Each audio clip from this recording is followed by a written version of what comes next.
है। और क्या हाल चाल है आप लोग का? बढ़िया है। चलिए, बाकी लोग कहाँ हैं? छुट्टी मना रहे हैं क्या? क्यों? दिवाली बाद आएंगे क्यों? या तबीयत नहीं सही है? किसकी तबीयत नहीं सही है जी? अच्छा, बाकी लोग की। चलो, आज एक लास्ट क्लास है आप लोग की, है कि नहीं? पंचायती राज व्यवस्था पढ़ा के आज टॉपिक को मैं कंप्लीट कर दूंगा, है कि नहीं? तो जो लोग नहीं आए वो रिकॉर्डेड वीडियो में देख लेंगे क्या समस्या है, क्या कैसे है चीज़ें। चलिए, तो हेडिंग क्या डलवाए थे?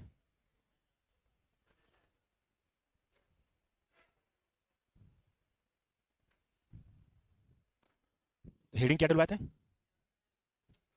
निम्नलिखित समितियां डलवाया था ना, क्यों? चलिए, कोई बात नहीं, तो लिखिएगा, उसी में आगे कंटिन्यू करिएगा, लिखिएगा। हाँ, लिखिएगा, अभी समझा रहे हैं, 10 मिनट लिख लीजिएगा, लिखिएगा। पंचायती राज व्यवस्था संबंधित, लिखिएगा। पंचायती राज व्यवस्था संबंधित निम्नलिखित समितियां हैं।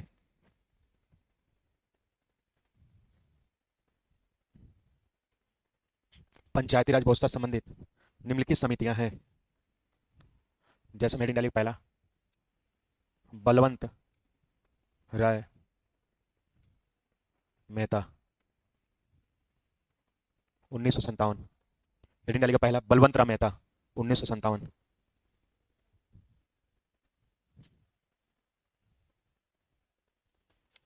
बलवंत राय मेहता, 1957 लिखिएगा। इस समिति की स्थापना, इस समिति की स्थापना 1957, 1957। इस समिति की स्थापना 1957 में की गई थी। इस समिति की स्थापना 1957 में की गई थी। इस समिति की स्थापना 1957 में की गई थी, लिखिएगा। नेक्स्ट लाइन से, इस समिति ने पंचायती राज व्यवस्था संबंधित, इस समिति ने पंचायती राज व्यवस्था संबंधित, इस समिति ने पंचायती राज व्यवस्था संबंधित त्रिस्तरीय सुझाव दिया। इस समिति ने पंचायती राज व्यवस्था संबंधित त्रिस्तरीय सुझाव दिया। त्रिस्तरीय सुझाव दिया जैसे, त्रिस्तरीय सुझाव दिया जैसे, लिखिएगा। जैसे, त्रिस्तरीय सुझाव दिया जैसे, ग्राम स्तर पर, ग्राम पंचायत,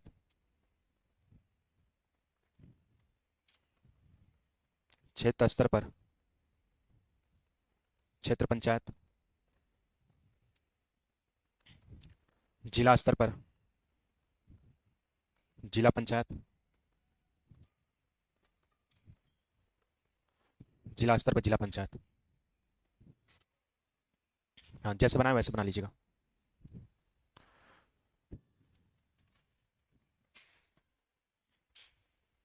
चलिए, हेडिंग डालिएगा नोट, नोट में लिखिएगा।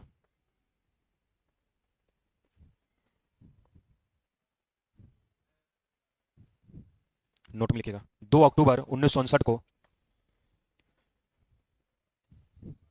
2 अक्टूबर 1959 को पंचायती राज व्यवस्था की शुरुआत। हाँ, 2 अक्टूबर 1959 को पंचायती राज व्यवस्था की शुरुआत। 2 अक्टूबर 1959 को पंचायती राज व्यवस्था की शुरुआत। 2 अक्टूबर 1959 को पंचायती राज व्यवस्था की शुरुआत राजस्थान के, राजस्थान के नागौर जिले में हुई थी। राजस्थान के नागौर, लिख दे, नागौर के लिख लोगे?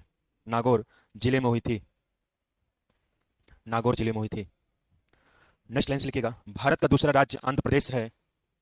भारत का दूसरा राज्य आंध्र प्रदेश है, जहां संपूर्ण रूप से, भारत का दूसरा राज्य आंध्र प्रदेश है, जहां संपूर्ण रूप से, भारत का दूसरा राज्य आंध्र प्रदेश है, जहां संपूर्ण रूप से पंचायती राज व्यवस्था को लागू किया गया। पंचायती राज व्यवस्था को लागू किया गया। पंचायती राज व्यवस्था को लागू किया गया। पंचायती राज व्यवस्था को लागू किया गया। नेक्स्ट लाइन से लिखिएगा, अगले लाइन से, 11 अक्टूबर 1959 को, देखिए 11 अक्टूबर 1959 को पंचायती राज व्यवस्था की दूसरी शुरुआत हुई। 11 अक्टूबर 1959 को पंचायती राज व्यवस्था की दूसरी शुरुआत आंध्र प्रदेश में की गई। दूसरी शुरुआत आंध्र प्रदेश में की गई। 11 अक्टूबर 1959 को पंचायती राज व्यवस्था की दूसरी शुरुआत आंध्र प्रदेश में की गई।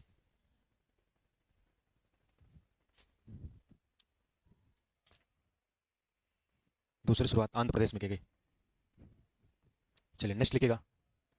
दूसरा, अशोक मेहता समिति।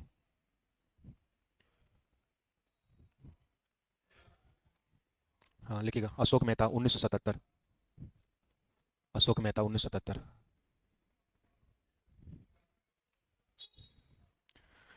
अशोक मेहता 1977। बोले डियर। लिखिएगा इस समिति की स्थापना।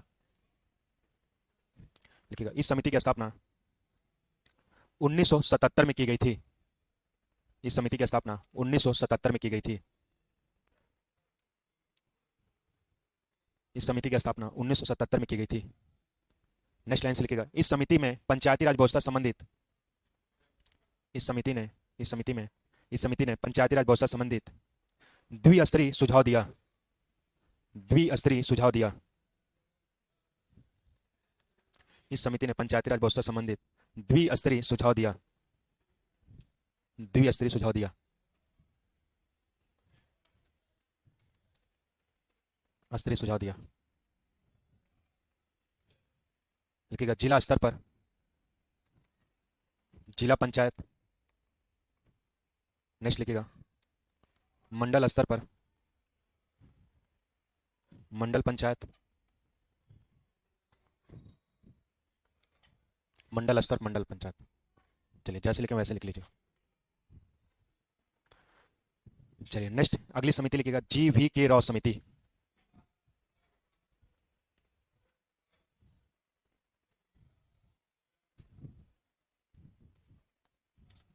नेक्स्ट लिखिएगा GV.K. राव समिति 1985। 1985 लिखिएगा इस समिति की स्थापना। हाँ लिखिएगा नेक्स्ट लाइन से इस समिति की स्थापना 1985 में की गई थी। इस समिति की स्थापना 1985 में की गई थी।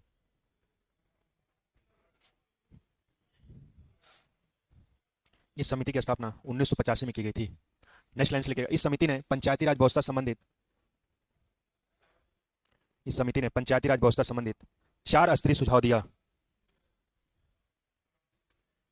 इस समिति ने पंचायती राज व्यवस्था संबंधित 4 स्तरीय सुझाव दिया।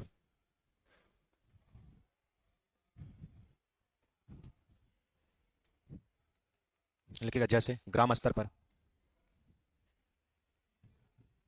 ग्राम पंचायत, जिला स्तर पर जिला पंचायत, मंडल स्तर पर मंडल पंचायत,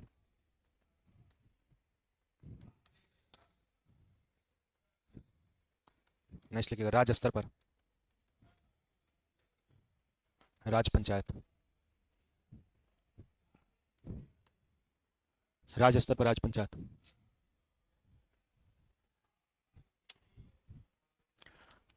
चलिए जैसे लिखे वैसे लिख लीजिएगा आप भी। हो गया डियर। चलिए अब अगली हेडिंग डालेगा LM सिंधवी समिति। अगली हेडिंग डालेगा LM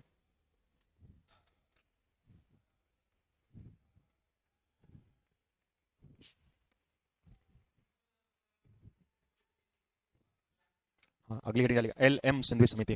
लिखिएगा इस समिति की स्थापना लिखिएगा इस समिति की स्थापना 1986 में की गई थी। इस समिति की स्थापना 1986 में की गई थी। 1986 1986 में की गई थी। नेक्स्ट लाइन से लिखिएगा इस समिति ने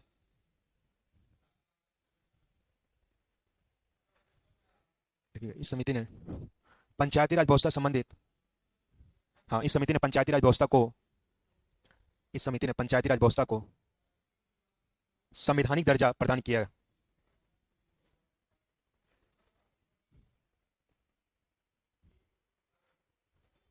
इस समिति ने पंचायती राज व्यवस्था को संवैधानिक दर्जा प्रदान किया।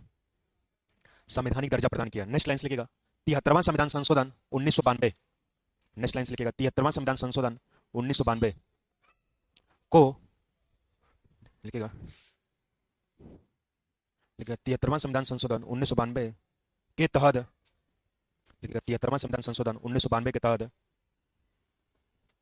पंचायती राज व्यवस्था को 73वां संविधान संशोधन 1992 के तहत पंचायती राज व्यवस्था को संविधान में जोड़ा गया। जोड़ा गया। जोड़ा गया।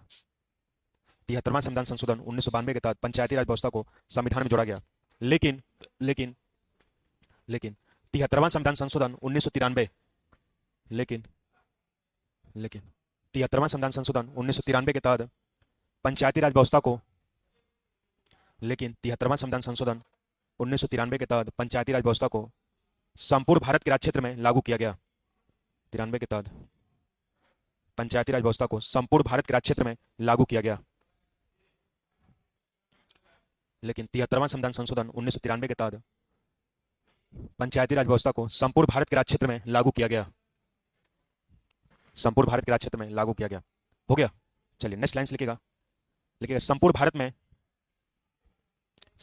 में 24 अप्रैल 1993 को संपूर्ण भारत में 24 अप्रैल 1993 को संपूर्ण भारत में 24 अप्रैल 1993 को पंचायती राज व्यवस्था के रूप में मनाया जाता है। संपूर्ण भारत में 24 अप्रैल 1993 को पंचायती राज व्यवस्था के रूप में मनाया जाता है। लेकिन उत्तर प्रदेश में पंचायती राज व्यवस्था दिवस 22 अप्रैल को मनाया जाता है। 22 अप्रैल को मनाया जाता है।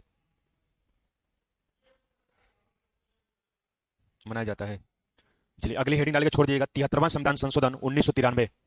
अगली हेडिंग डाल के छोड़ दीजिएगा 73वां संविधान संशोधन 1993।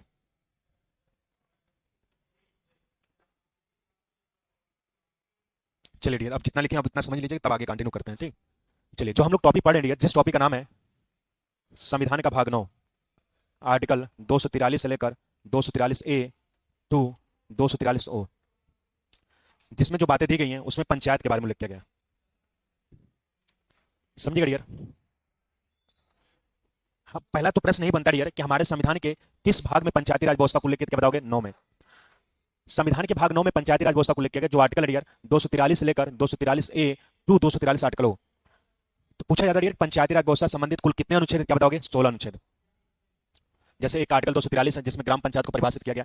243 आर्टिकल ए है, ए बी सी डी ऐसे ओ तक। तो टोटल ए से लेकर ओ आप जोड़ोगे, टोटल कितने आर्टिकल आएंगे? 15। और एक आर्टिकल 243 बच रहा है, कितने हो जाएंगे? 15 और एक कितना हो जाएगा? 16। तो पूछा जाता है डियर कि पंचायती राज व्यवस्था संबंधित कुल कितने अनुच्छेद क्या बताओगे? 16 डियर। तो हमारे संविधान के भाग 9 में पंचायती राज व्यवस्था का उल्लेख किया गया और पंचायती राज व्यवस्था संबंधित कुल 16 महत्वपूर्ण अनुच्छेद है। तो पहला प्रश्न बनेगा डियर किस भाग में पंचायत का उल्लेख किया गया? 9 में। पंचायती राज व्यवस्था संबंधित कुल कितने अनुच्छेद हैं? 16 अनुच्छेद। अब देखिए पंचायती राज व्यवस्था जो तात्पर्य डियर वो गांव का विकास करना, गांव का डेवलपमेंट करना, गांव के अंदर सामाजिक न्याय की स्थापना करना।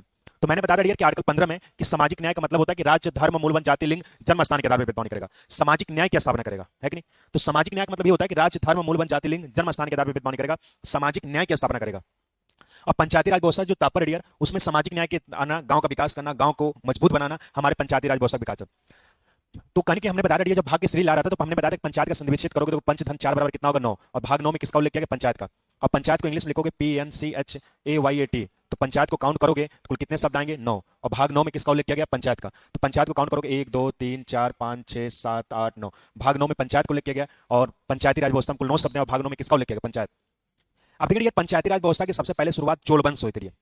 अब इतिहास पढ़ेंगे डियर तो इतिहास में आपको पढ़ाएंगे सर चोल वंश के बारे में। तो पंचायती राज व्यवस्था की सबसे पहले अगर शुरुआत की गई थी तो सबसे पहले शुरुआत हुई थी चोल वंश हुई थी। चोल वंश में भी लोगों को राइट्स अधिकार दिया जाता था, छोटे छोटे विवादों को यानी निपटारे की जाती थी और इन निपटारों को यानी बेहतर तरीके से उस चीज को कैप्चर करते थे। तो पूछा जाता है कि पंचायती राज व्यवस्था की शुरुआत सबसे पहले किस वंश हुई थी? क्या बताओगे? चोल वंश हुई थी।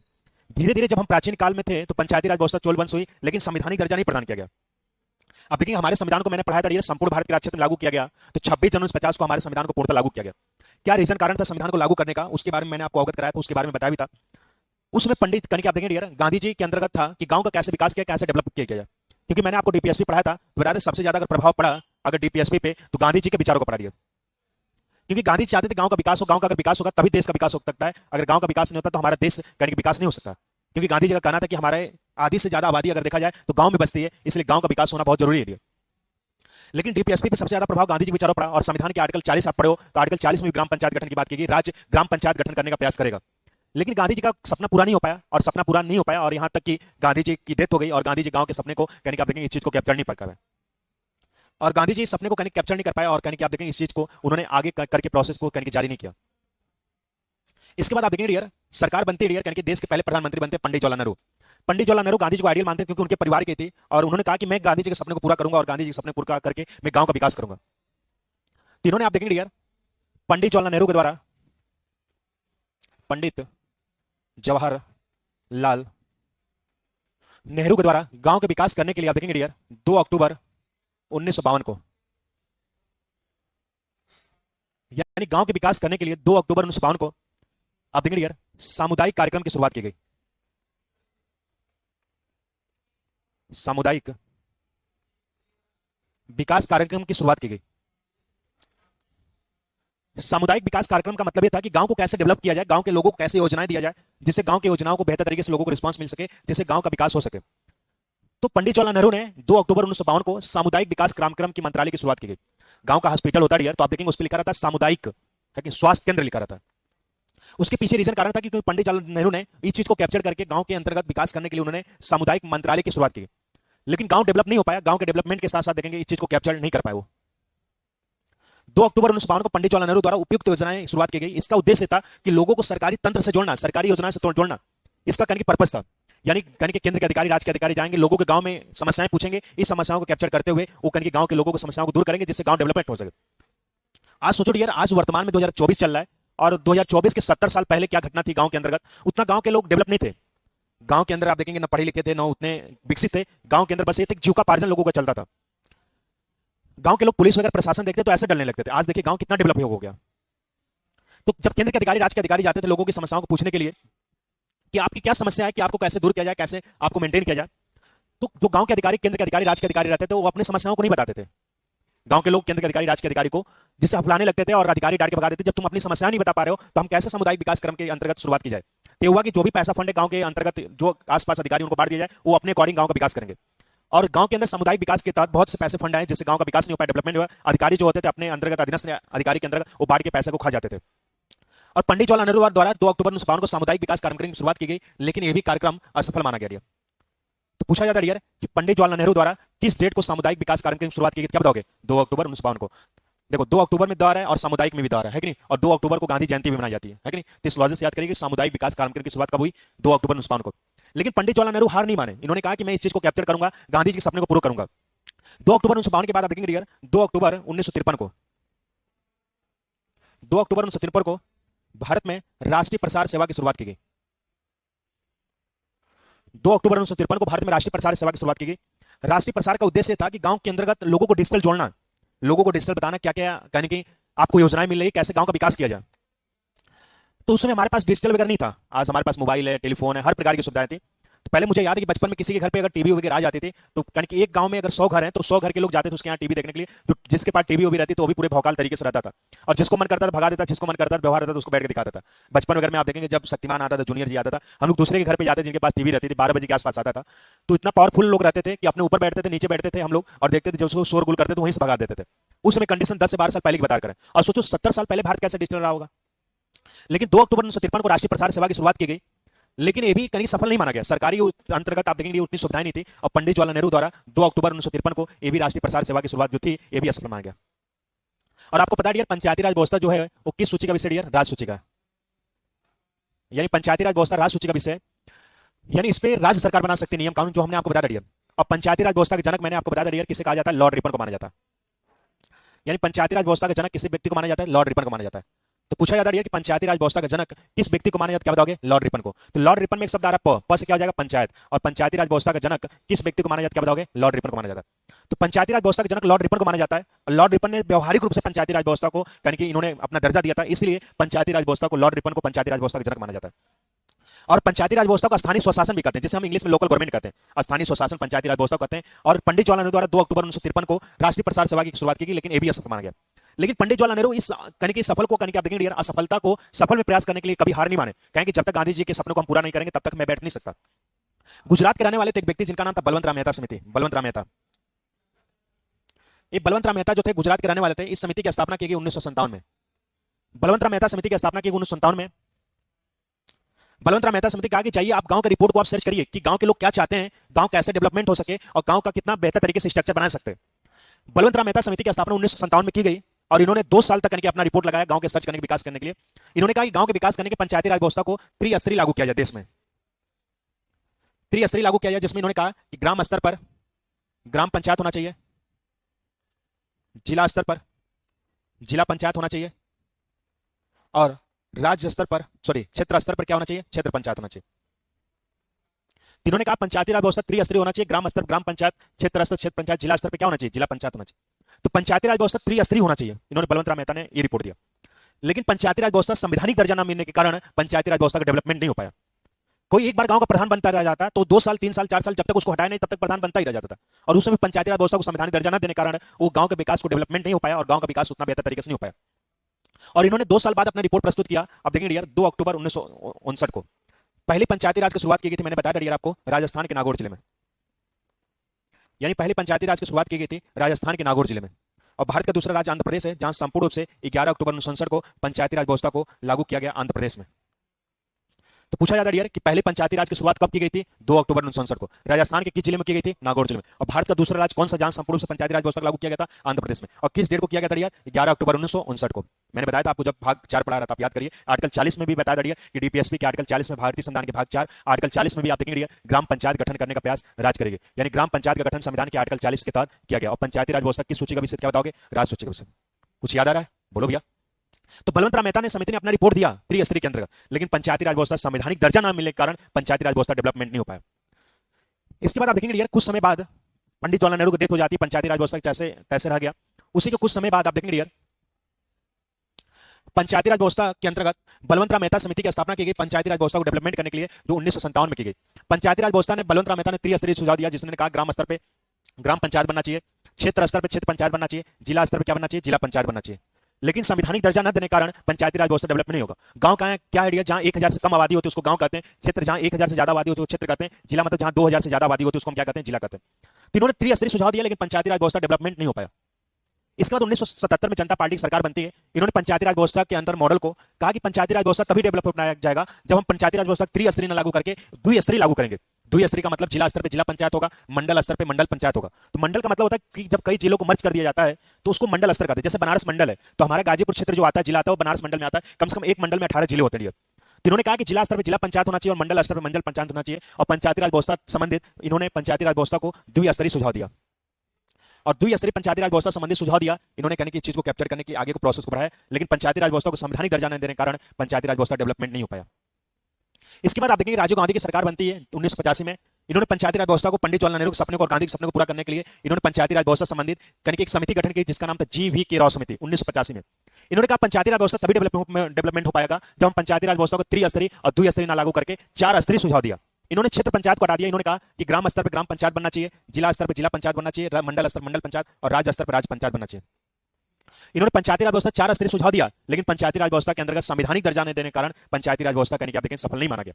जैसे गांव था वैसे गांव के अंतर्गत आता रहेगा फंड पैसा, कोई हलचल नहीं दिखती रहेगी। तो यहां से एग्जाम में प्रश्न पूछा जाता है कि बलवंत राम मेहता ने पंचायती राज व्यवस्था संबंधित कितनी स्तरीय सुझाव दिया, त्रिस्तरीय।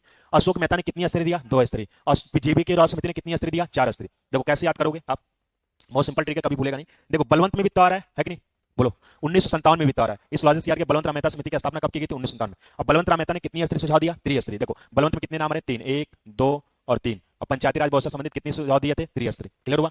देखो अशोक मेहता ने पंचायती राज व्यवस्था संबंधित 2 स्तरीय सुझाव दिया है कि नहीं। इन्होंने कहा जिला स्तर जिला पंचायत होना चाहिए, मंडल स्तर मंडल पंचायत। देखो अशोक में कितने नाम आ रहे हैं, 2, 1, 2। अशोक मेहता ने कितनी स्तरीय सुझाव दिया, 2 स्तरीय है कि नहीं।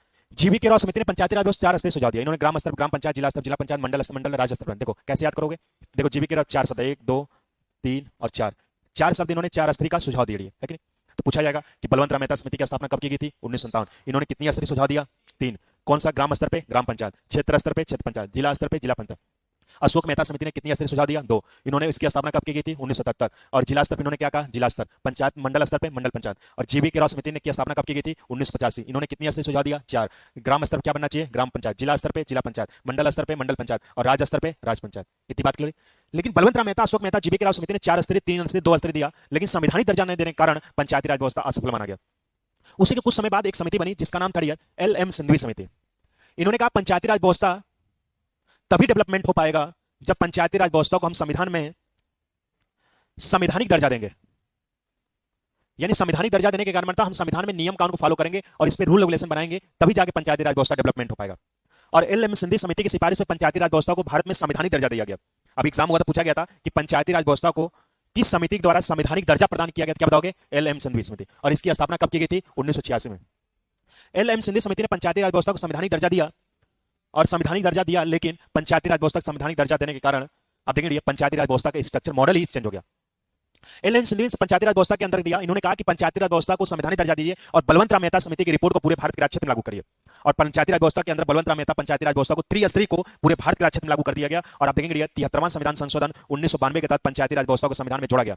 और संपूर्ण रूप से पंचायती राज व्यवस्था को 73वां संविधान संशोधन 1993 के तहत पंचायती राज व्यवस्था को संवैधानिक रूप से पंचायती राज व्यवस्था को कहने क्या देखेंगे लागू किया गया। और हमारे संविधान की अनुसूची 11 में ग्राम पंचायत को उल्लेख किया गया, मैंने बताया था। और ग्राम पंचायत संबंधित कुल कितने विषय दिए गए? 29 विषय। और अनुसूची 12 में नगर पालिका को उल्लेख किया गया, नगर पालिका संबंधित कुल कितने विषय दिए गए? 18 विषय दिए गए, है कि नहीं? और हमारे अंतर्गत आप देखेंगे 24 अप्रैल 1993 को पंचायती राज व्यवस्था को संपूर्ण भारत के राज्य क्षेत्र में कहने कि आप देखेंगे लागू कर दिया गया, इसलिए 24 अप्रैल को पंचायती राज दिवस के रूप में मनाया जाता है। तो पूछा जाता है कि पंचायती राज व्यवस्था को किस संविधान संशोधन जोड़ा गया? 73वां संविधान। और लागू कब किया गया था? 73वां संविधान 1993। और संपूर्ण रूप से पंचायती राज व्यवस्था दिवस कब मनाया जाता है? 24 अप्रैल। क्लियर हुआ? और जैसे एल एम सिंघवी समिति की पंचायती राज व्यवस्था ने कहा कि संवैधानिक दर्जा देने का कारण क्या चाहिए, और गांव का पूरा स्ट्रक्चर ही मॉडल ही बदल गया। गांव का मॉडल बदल गया। आप देखेंगे आज और पहले के गांव में बहुत अंतर है।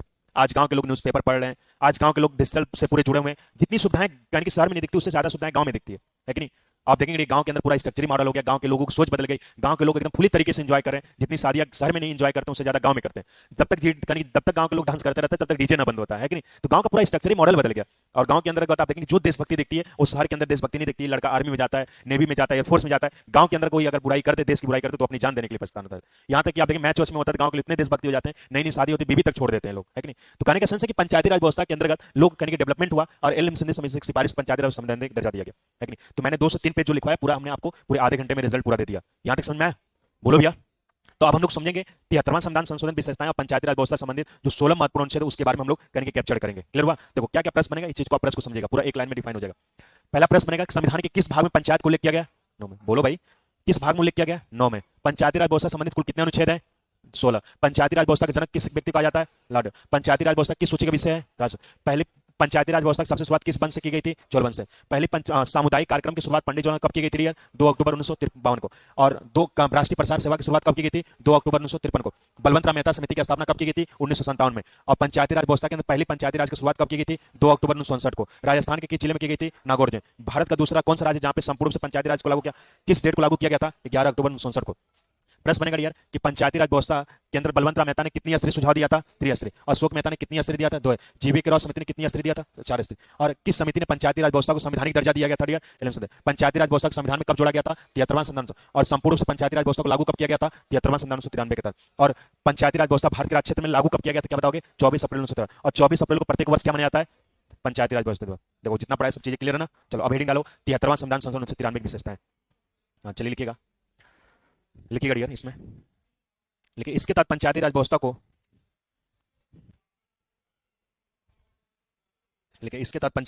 को संपूर्ण रूप से भारत के राज्य क्षेत्र में लागू किया गया।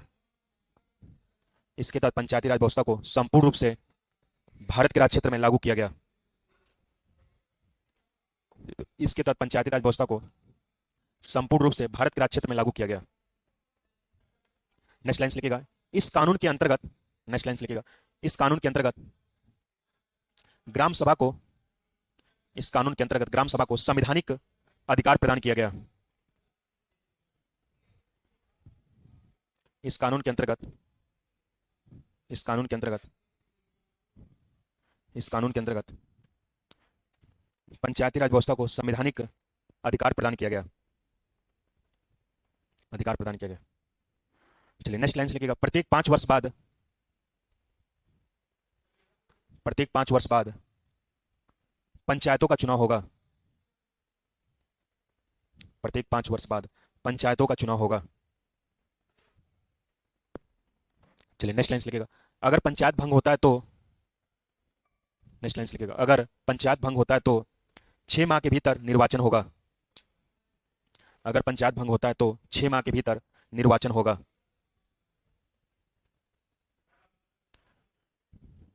चलिए नेक्स्ट लाइन लिखिएगा, पंचायती राज व्यवस्था में, पंचायती राज व्यवस्था में एससी तथा एसटी एवं महिलाओं को,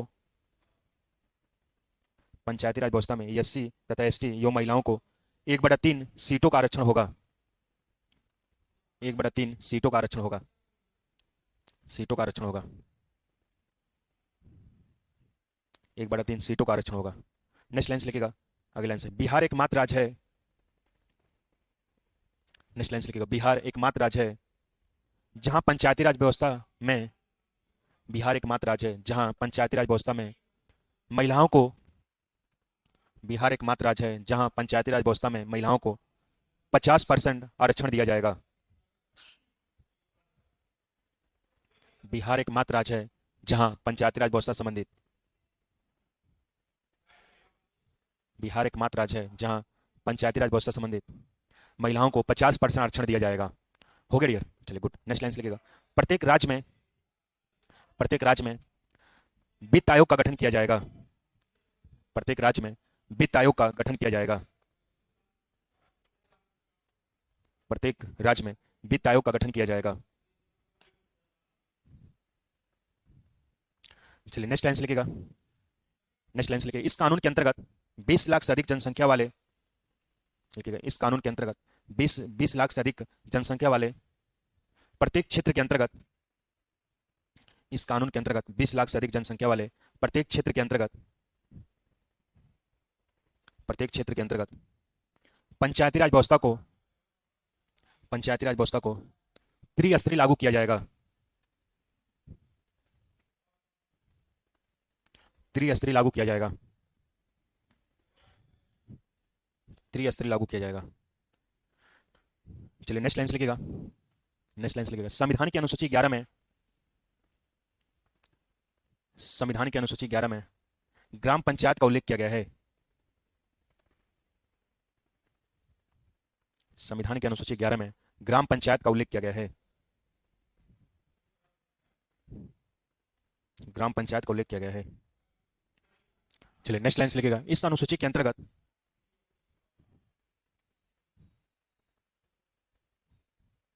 इस अनुसूची के अंतर्गत कुल 29 विषय प्रदान किए गए हैं। इस अनुसूची के अंतर्गत कुल 29 विषय प्रदान किए गए हैं। इस अनुसूची के अंतर्गत कुल 29 विषय प्रदान किए गए हैं।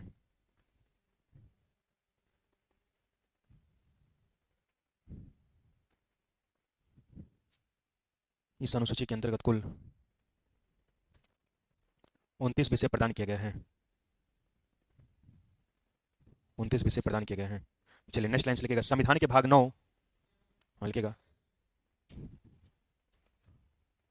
नेक्स्ट लाइन से लिखिएगा, संविधान के भाग 9, यहां पे लिख दिया आर्टिकल 243 से लेकर आर्टिकल 243 ए, यहां पे लिख दिया संविधान के भाग 9 article 243 comma 243 A to 243 article O, संविधान के भाग 9 article 243 comma 243 A to 243 O में, article 243 comma 243 A to 243 article O में पंचायती राज व्यवस्था संबंधित, पंचायती राज व्यवस्था संबंधित कुल, पंचायती राज व्यवस्था संबंधित कुल 16 महत्वपूर्ण अनुच्छेद जोड़े गए। पंचायती राज व्यवस्था संबंधित कुल 16 महत्वपूर्ण अनुच्छेद जोड़े गए, जो निम्नलिखित हैं, जो निम्नलिखित हैं, जैसे, जो निम्नलिखित हैं जैसे, जैसे, चल लिखेगा, जैसे लिख लिया, अभी समझा रहे हैं।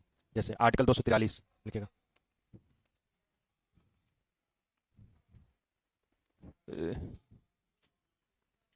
लिखेगा ग्राम पंचायत को परिभाषित किया गया है।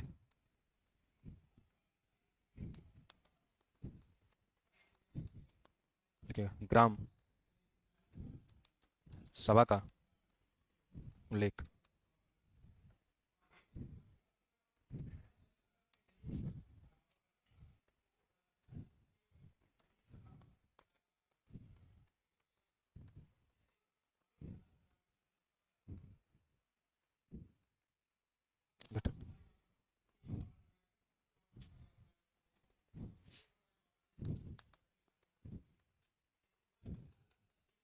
नेक्स्ट लिखिए ग्राम पंचायत के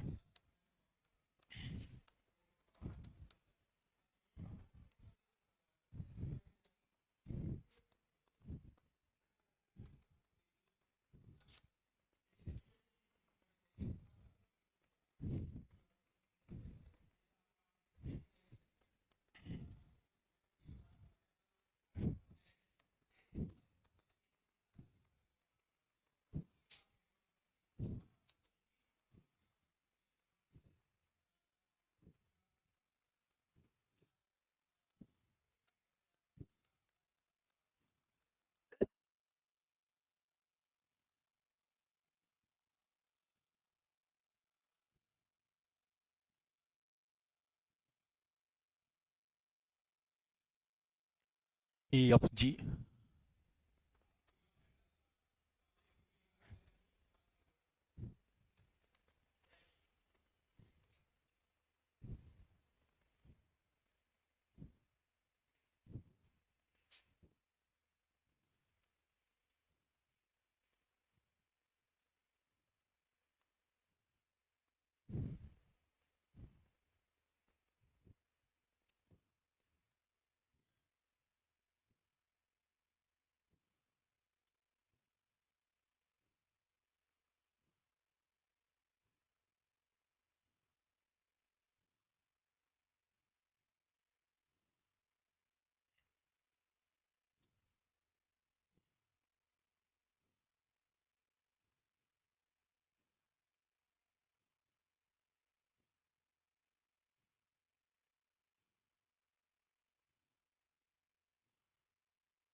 ये चाहिए।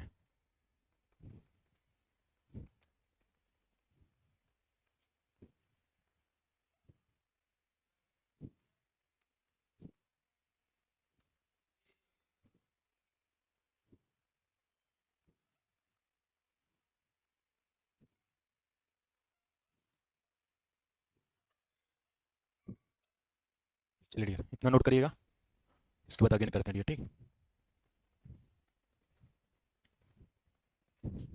चलिए, जाना समझ में आ रहा वो पूछ लिए। बग्गन सर तो नहीं है, इसके बाद शायद क्लास नहीं चलेगी ना आप लोग की, क्यों? चलिए, बग्गन सर स्वस्थ नहीं हो पा रहे हैं, बड़ा टेंशन हो गया है। जैसे तबीयत थी वैसे ही एकदम पूरा क्लास आप लोग का डिस्टर्ब चल रहा है 1 हफ्ते 10 दिन से।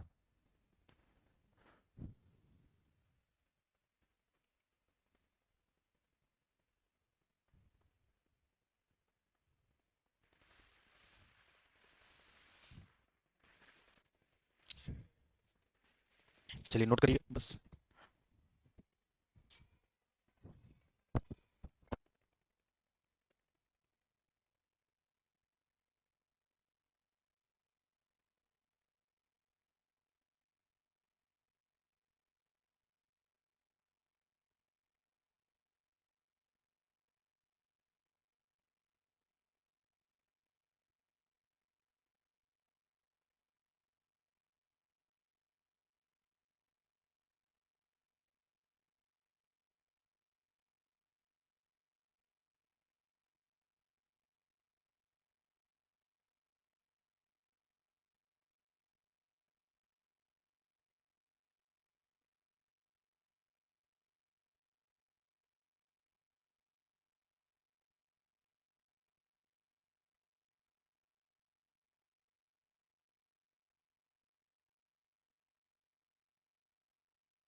कहाँ जा रहे हो जी, क्यों? चलो क्लास में अभी पढ़ाना है तुम लोग को, क्यों? मतलब 2 मिनट टाइम में नहीं मिला, तुम लोग पानी पीने लगे, क्यों? मतलब इतने प्यासे हो गए तुम लोग, क्यों? मतलब इतना पानी होगा तो तुम लोग धरती फाड़ के पानी देना पड़ेगा। चलो लिखो नेक्स्ट लाइन से। 243 आर्टिकल के बाद क्या आता है? यल आता है, क्यों? नेक्स्ट लाइन से लिखे, पंचायती राज व्यवस्था का लागू होना।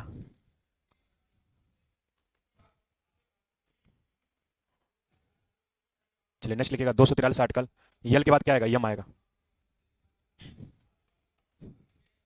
पंचायत का लागू ना होना।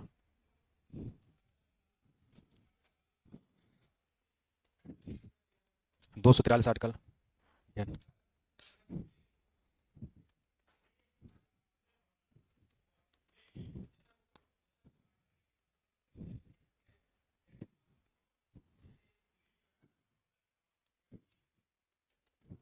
ये ग्राम पंचायत, ये ग्राम पंचायत संबंधित न्यायालय का हस्तक्षेप नहीं होगा। चलिए डियर, इतना नोट करिएगा, ठीक। तुम लोग को 1 घंटा अभी बीता नहीं, तुम लोग को पानी प्यास सब लग जाता है, क्यों?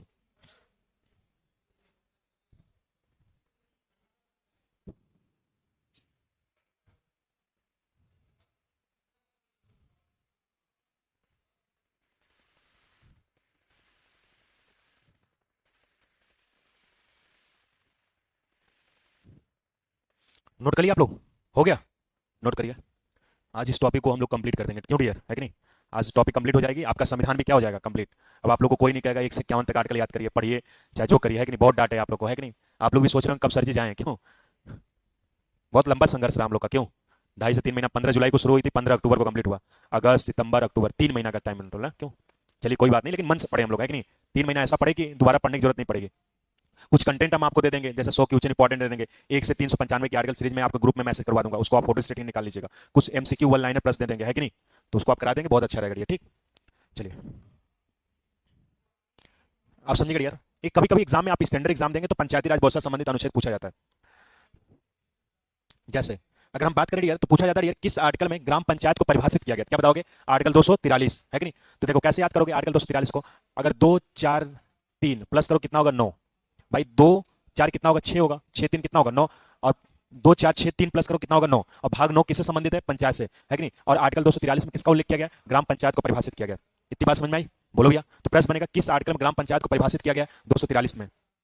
243 आर्टिकल ए में ग्राम सभा का उल्लेख किया गया। पूछा जाता है किस आर्टिकल में ग्राम सभा का उल्लेख किया, क्या बताओगे? 243 आर्टिकल ए में। तो कैसे याद करोगे? ए से हो जाएगा असेंबली। ए से क्या हो जाएगा? असेंबली। असेंबली में क्या होता है? सभा। और ग्राम सभा का उल्लेख किस आर्टिकल में उल्लेख किया गया? 243 ए में। 243 आर्टिकल बी में ग्राम सभा के गठन का उल्लेख किया गया। पूछा जाता है किस आर्टिकल में ग्राम सभा के गठन का उल्लेख, क्या बताओगे? बी में। देखो 20 होता बनाना, है कि नहीं? और गठन का उल्लेख किस आर्टिकल में उल्लेख किया गया? 243 आर्टिकल बी में। 243 आर्टिकल सी में ग्राम सभा के संरचना के बारे में कहा, स्ट्रक्चर के बारे में, ग्राम पंचायत की स्ट्रक्चर कैसा होना चाहिए। तो मैंने बताया पंचायती राज व्यवस्था पूरे भारत के राज्य क्षेत्र में कितनी स्तरीय लागू है? त्रिस्तरीय लागू है। ग्राम स्तर पर ग्राम पंचायत बनना चाहिए, क्षेत्र स्तर क्षेत्र पंचायत, जिला स्तर पर क्या बनना चाहिए? जिला पंचायत बनना चाहिए, है कि नहीं? तो देखो सी से क्या हो जाएगा? संरचना। सी किससे क्या हो जाएगा? संरचना। और पंचायती राज व्यवस्था संबंधित संरचना किस आर्टिकल में? स्ट्रक्चर सी में। जो बताओ ग्राम पंचायत को किस आर्टिकल में परिभाषित किया गया? ग्राम सभा के गठन किस आर्टिकल में? सॉरी, हाँ, ग्राम सभा किस आर्टिकल में? 243 ए में। और ग्राम सभा गठन किस आर्टिकल में? बी में। और संरचना किस आर्टिकल में? सी में। पूछा जाता है किस आर्टिकल में ग्राम पंचायत के आरक्षण का उल्लेख, क्या बताओगे? 243 आर्टिकल डी में। मैंने बता दिया कि पंचायती राज व्यवस्था संबंधित जो आरक्षण है, ये एससी हुआ, एसटी हुआ, और महिलाओं को जो आरक्षण है कितने बटे हैं? 1/3 आरक्षण, है कि नहीं? 1/3 का मतलब कितना होगा? 33%। लेकिन बिहार एकमात्र ऐसा राज्य है जो महिलाओं को कितना परसेंट आरक्षण देता है? 50% आरक्षण देता है। तो पूछा जाता है किस आर्टिकल में ग्राम पंचायत संबंधित आरक्षण का उल्लेख, क्या बताओगे? 243 आर्टिकल डी में। और एससी एसटी महिलाओं को कितना परसेंट आरक्षण है? 33। और बिहार में कितना परसेंट दिया? 50%। तो कैसे याद करो? देखो डी से होता है डिवाइड करना, और डी से होता है डिस्ट्रीब्यूट करना, है कि नहीं? तो डी से होता है डिवाइड करना, डी से डिस्ट्रीब्यूट करना, यानी हम आरक्षण को कहीं के समान डिस्ट्रीब्यूट और डिवाइड कर रहे हैं, है कि नहीं? 243 आर्टिकल में ग्राम पंचायत के कार्यकाल को उल्लेख किया गया, यानी ग्राम पंचायत का जो कार्यकाल होता है वो कितने वर्ष का होता है? 5 वर्ष का होता है कि नहीं? यानी ग्राम पंचायत का जो कार्यकाल है वो कितने वर्ष का है? 5 वर्ष का होता है। तो कैसे याद करो? देखो ई आ रहा है, ई से हम लोग बताएंगे ईयर। ईयर में क्या होता है? वर्ष, है कि नहीं? ई से हम लोग लेटेस्ट करेंगे ईयर, और ग्राम पंचायत का कार्यकाल ईयर मतलब वर्ष होता है, और ग्राम पंचायत का कार्यकाल कितने वर्ष होता है? 5 वर्ष होता है। तो प्रश्न बनेगा किस आर्टिकल में ग्राम पंचायत के कार्यकाल को उल्लेख किया गया? ई में। और ग्राम पंचायत का कार्यकाल कितने वर्ष का होता है? 5 वर्ष का। इसके बाद आप देखेंगे डियर 243 आर्टिकल ई के बाद आप देखेंगे डियर यफ। 243 आर्टिकल यफ में ग्राम पंचायत की अयोग्यता की बात की गई है। ग्राम पंचायत की अयोग्यता मतलब कौन कौन भाग नहीं, अमिस होता नहीं, योग्यता मतलब योग्यता, है कि नहीं? तो योग्यता का मतलब बताया हर जगह सेम था, भारत के नागरिक हो, पागल दिवाली न हो, किसी लाभ के पद पे न हो। तो गांव का प्रधान कौन नहीं बन सकता? वही 243 आर्टिकल यफ में कहा गया। तो गांव का प्रधान वो नहीं बन सकता जो 21 वर्ष से कम एज रखा हो, है कि नहीं? यानी गांव के प्रधान बनने की एज कितनी वर्ष होनी चाहिए? 21 वर्ष होता है। तो अगर 21 वर्ष से कम एज का होगा वो गांव का प्रधान नहीं बन सकता। तो ये 21 वर्ष में अयोग्यता की बात की गई। तो कैसे याद करो? यफ से क्या हो जाएगा? फेल। यफ से क्या हो जाएगा? फेल। फेल में क्या होता है? अयोग्यता। और ग्राम पंचायत की अयोग्यता किस आर्टिकल में? यफ में। और ग्राम पंचायत बनने की एज कितनी होनी चाहिए? 21 वर्ष। तो यहां तक क्लियर हुआ? बोलो भैया। जो बताओ ग्राम पंचायत को परिभाषित किस आर्टिकल में किया गया? ग्राम पंचायत, ग्राम सभा किस आर्टिकल में? ग्राम सभा का गठन किस आर्टिकल में? ग्राम पंचायत की संरचना किस आर्टिकल में? ग्राम पंचायत की स्ट्रक्चर कितनी स्तरीय होना चाहिए? त्रिस्तरीय। ग्राम पंचायत का आरक्षण किस आर्टिकल में? और महिलाओं एससी एसटी को कितना परसेंट आरक्षण है? बिहार में कितना परसेंट आरक्षण है? ग्राम पंचायत के कार्यकाल किस आर्टिकल में? ई में। ग्राम पंचायत के कार्यकाल कितने वर्ष का होना चाहिए? ग्राम पंचायत की अयोग्यता किस आर्टिकल में? यफ में। ग्राम पंचायत बनने की एज कितनी होनी चाहिए? 21 वर्ष। यानी 243 आर्टिकल यफ में ग्राम पंचायत की शक्तियां की बात की गई है। यानी ग्राम पंचायत की शक्तियों का करने का प्रयास करेगा यह कहता है, यानी गांव के प्रधान को मजबूती मिलेगी, राज्य उस हिसाब से नियम कानून करेगा, और पंचायती राज बहुत सारा सोचेगा विषय। तो ग्राम पंचायत को शक्तियों प्रदान करेगा, है कि नहीं? देखो कैसे याद करोगे? जी से हम लोग लेटेस्ट करेंगे पार्ले जी। जब पार्ले बिस्कुट खाते हैं तो हम लोग को ऑटोमेटिक एनर्जी शक्ति मिल जाती है। और ग्राम पंचायत की शक्तियां किस आर्टिकल में? जी मीडिया। 243 आर्टिकल एच में ग्राम पंचायत के कर टैक्स वसूलने की बात की गई है कि नहीं? ग्राम पंचायत संबंधित कर टैक्स वसूलने की बात एच में की। देखो पहले एक एसटीसी मोबाइल आता था, है कि नहीं? मोडी से मोबाइल आती थी। तो एसटीसी लेजर करेंगे, टी से क्या हो जाएगा? टैक्स, यानी टैक्स कर वसूलने की बात किस आर्टिकल में? एच में। 243 आर्टिकल में ग्राम पंचायत संबंधित वित्त आयोग होगा, यानी गांव के प्रधान को फंड पैसा मिलेगा, इसके लिए वित्त आयोग होगा डियर। तो आइस हो जाएगा इनकम, आइस क्या हो जाएगा इनकम, इनकम में क्या होता है डियर, यानी कि वेतन होता है। और वित्त आयोग का उल्लेख किस आर्टिकल में किया गया, आई में। 243 आर्टिकल जे में जांच की बात की गई, यानी ग्राम पंचायत के संबंधित गांव की जांच होनी चाहिए, समय समय पंचायती राज व्यवस्था मत होना चाहिए। तो जे से क्या हो जाएगा, जांच हो जाएगा। और ग्राम पंचायत के संबंधित जांच किस आर्टिकल में किया गया, जे में। 243 आर्टिकल के में ग्राम पंचायत के निर्वाचन संबंधित बात की गई, यानी ग्राम पंचायत संबंधित राज्य निर्वाचन चुनाव कराएगा, हर 5 वर्ष के अंतर्गत यानी चुनाव को कैप्चर करेगा। तो के से क्या हो जाएगा, कैंडिडेट, केस क्या हो जाएगा, कैंडिडेट। कैंडिडेट वही भाग ले सकते हैं जो 21 वर्ष के अंतर्गत होगा। और राज्य पंचायत का निर्वाचन करने का देखेंगे प्रत्यक्ष जनता के द्वारा किया जाता है, जो राज्य के अंदर गांव के लोग रहते हैं वही गांव के पंचायत का चुनाव करते हैं। तो केस से जाएगा कैंडिडेट, यानी वो कैंडिडेट जो 21 वर्ष है वो गांव का प्रधान बन सकते हैं, जो 18 वर्ष है वो गांव के प्रधान को चुन सकते हैं। तो राज्य निर्वाचन संबंधित आयोग किस आर्टिकल में लिखित, क्या बताओगे, के में। इसके बाद पंचायती राज व्यवस्था का लागू होना, यानी पंचायती राज व्यवस्था का लागू होने का मतलब है पंचायती राज व्यवस्था पूरे भारत के राज्य क्षेत्र में आप देखेंगे त्रिस्तरीय लागू होगा, है कि नहीं। पंचायती राज व्यवस्था पूरे भारत के राज्य क्षेत्र में कितनी स्तरीय लागू होगा, त्रिस्तरीय, यानी ग्राम स्तर ग्राम पंचायत बनेगा, क्षेत्र स्तर क्षेत्र पंचायत, जिला स्तर पर जिला पंचायत बनेगा। तो पंचायती राज व्यवस्था का लागू होना त्रिस्तरीय किस आर्टिकल में लिख किया गया, 243 आर्टिकल में। देखो यल से क्या हो जाएगा, लागू होना, है कि नहीं। 243 आर्टिकल में पंचायती राज व्यवस्था को ग्राम पंचायत का लागू ना होना, यानी कुछ स्टेट ऐसे हैं जहां पे त्रिस्तरीय लागू नहीं है, जैसे एटीएम का स्क्वायर। एटीएम का स्क्वायर का मतलब असम, त्रिपुरा, मेघालय और मिजोरम, यानी 4 राज्य ऐसे हैं जहां पे पंचायती राज व्यवस्था त्रिस्तरीय लागू नहीं है। तो पूछा जाता है ये कौन से स्टेट ऐसे हैं जहां पे पंचायती राज व्यवस्था लागू नहीं है, तो क्या बताओगे, असम, त्रिपुरा, मेघालय और मिजोरम, यानी 4 स्टेट ऐसे हैं जहां पे भारतीय अंतर्गत पंचायती राज व्यवस्था त्रिस्तरीय लागू नहीं किया गया। इसके बाद पंचायती राज व्यवस्था यन से हो जाएगा पंचायती राज व्यवस्था का निरंतर विकास, यानी गांव का विकास के अंदर पंचायती राज व्यवस्था का निरंतर विकास समय समय पर होता रहेगा। गांव के विकास के अंदर विकासशील होगा, जैसे गांव का विकास होगा तो हमारे देश का विकास भी हो सकता है। तो पूछा जाता है गांव के पंचायती राज व्यवस्था संबंधित विकास किस अनुच्छेद में लिखित, क्या बताओगे, यन में। तो देखो यन से हो जाएगा निरंतर, यानी निरंतर विकास किस अनुच्छेद में लिखा गया, 243 आर्टिकल यन में। क्लियर हुआ, बोलो भैया। 243 आर्टिकल ओ में ग्राम पंचायत का हस्तक्षेप नहीं होगा न्यायालय का, है कि नहीं, यानी ग्राम पंचायत संबंधित न्यायालय अपना हस्तक्षेप नहीं करेगा, अपना कोई रोल नहीं देगी। तो ओस होगा ऑर्डर, ओ से क्या हो जाएगा ऑर्डर, ऑर्डर में क्या होता है आज्ञा, है कि नहीं। और पंचायती राज व्यवस्था संबंधित न्यायालय का आज्ञा किस अनुच्छेद में, 243 आर्टिकल ओ में। क्लियर हुआ। तो पंचायती राज व्यवस्था संबंधित 16 अनुच्छेद क्या हुआ, समाप्त हुआ। कुछ बातें समझ में आई तो इसको याद कर लिया होगा आप लोग, बोलो भैया। चलो एक ट्रिक लिखो, पंचायती राज व्यवस्था जितना पढ़े उसका पूरा रिजल्ट है, ठीक। ट्रिक बता चुके हैं लेकिन दोबारा बताएंगे तो याद हो जाएगा। लिखो, तेरी पंचायत कराऊंगा, तेरी पंचायत कराऊंगा। चलो महत्वपूर्ण अनुच्छेद लिखो, 73वां संविधान संशोधन 1993, भाग 9 त्रिस्तरीय। 73वां संविधान संशोधन 1993 त्रिस्तरीय, आर्टिकल 243। लिखेगा बलवंत राय मेहता। हाँ चलिए इतना लिखिएगा, बलवंत राय मेहता।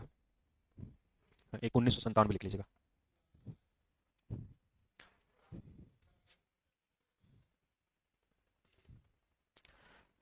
चलिए नोट कर लिया आप लोग,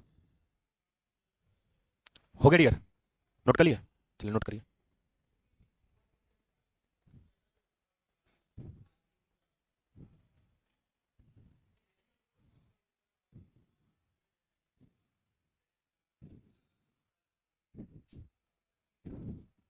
चलिए आप समझिएगा डियर, इस ट्रिक के माध्यम से डियर तेरी पंचायत कराऊंगा, तो पंचायती राज व्यवस्था संबंधित जो महत्वपूर्ण अनुच्छेद हैं आप उसको याद कर ले आएंगे, यानी महत्वपूर्ण जो बेसिक चीजें उसको याद कर ले आएंगे।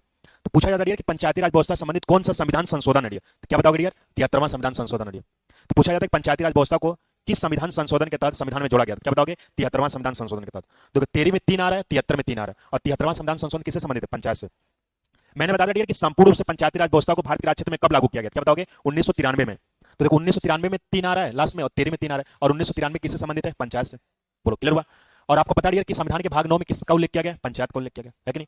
और पंचायती राज व्यवस्था पूरे भारत के राज्य क्षेत्र में कितनी स्तरीय लागू है, त्रिस्तरीय। देखो 13 में 3 आ रहा है और त्रिस्तरीय में 3 आ रहा है, और पंचायती राज व्यवस्था किससे संबंधित है, त्रिस्तरीय से संबंधित है कि नहीं। पूछा जाता है कि पंचायती राज व्यवस्था तो कौन से संविधान के आर्टिकल है जिसमें पंचायती राज व्यवस्था को परिभाषित किया गया, क्या बताओगे, 243 आर्टिकल। देखो 243 में 3 आ रहा है और 13 में 3 आ रहा है, और 243 आर्टिकल किससे संबंधित है, पंचायत से संबंधित है। बोलो क्लियर हुआ। पंचायती राज व्यवस्था के अंदर भारत में यानी कि किस समिति को लागू किया गया, क्या बताओगे, बलवंत राम मेहता समिति। अब पूछा जाता है बलवंत राम मेहता संबंधी किससे संबंधित, क्या बताओगे, पंचायत से। देखो बलवंत में तो आ रहा है और 13 में तो आ रहा है कि नहीं, और बलवंत राम मेहता किससे संबंधित है, पंचायत संबंधित है कि नहीं। अब बलवंत राम मेहता समिति की स्थापना कब की गई थी, 1957 में। 1957 में तो आ रहा है, 13 में तो आ रहा है, और 1957 में बलवंत राम मेहता समिति की स्थापना की गई थी। देखो जितना पढ़े पूरा रिजल्ट है कि नहीं। अब जैसे दिखेगा पंचायत संबंधित ये सब चीजें तुरंत ट्रिक लगा के फॉलो कर दो, प्रश्न गलत नहीं होगा, और आपका पूर्णतः सिलेबस क्या हुआ, समाप्त हुआ। तो जितना मैंने आपको पढ़ाया डियर 99% का 101% आप क्वेश्चन सॉल्व कर लेंगे संविधान के अंतर्गत। तो नेक्स्ट आप लोग डिमांड कर रहे थे रीजनिंग के लिए, है कि नहीं? तो रीजनिंग इसके बाद आपकी चलेगी, जीएस की डिमांड करेंगे, जीएस चलेगी, कोई इशू नहीं है। कंप्यूटर चली रहा, टेक्निकल आपका चलेगा, है कि नहीं? तो जीएस में संविधान आपका क्या हुआ, पूर्णतः कंप्लीट हुआ एक सब्जेक्ट, है कि नहीं?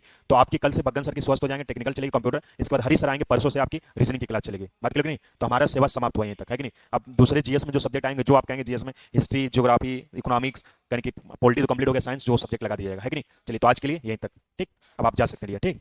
कम से कम ताली वाली बजा दो ना, क्यों? चलो ठीक है, मतलब तुम लोग को कहना पड़ रहा है, क्यों, मतलब, है कि नहीं? चलो ठीक है, ठीक। नेक्स्ट हम लोग मिलते हैं, मिलते रहेंगे। कोई दिक्कत होगा तो आप शेयर कर सकते हैं, बाहर वगैरह हर चीज़ है कि नहीं? कोई इशू भी नहीं है। दूसरी बात क्या है कि आपके अंतर्गत जो भी प्रश्न वगैरह है, हम आपको 100 क्वेश्चन इंपॉर्टेंट दे देंगे, 1 से 395 आर्टिकल दे देंगे, मेन इंपॉर्टेंट हम आपको चीज़ें दे देंगे, आपके ग्रुप में चला जाएगा, तो चीज़ें आप कंसल्ट कर सकते हैं, है कि नहीं? क्या करें? एमसीक्यू? चलिए एमसीक्यू ही दे देंगे क्वेश्चन, है कि नहीं? 100 क्वेश्चन दे देंगे आपको, एग्जाम में वही पढ़ के जाएंगे, उस चीज़ को आप कैप्चर कर लें, कोई इशू नहीं रहेगा, है कि नहीं? तो कोई है नहीं, मतलब आप लोग अगर डिजिटल भी जुड़ना चाह रहे हैं तो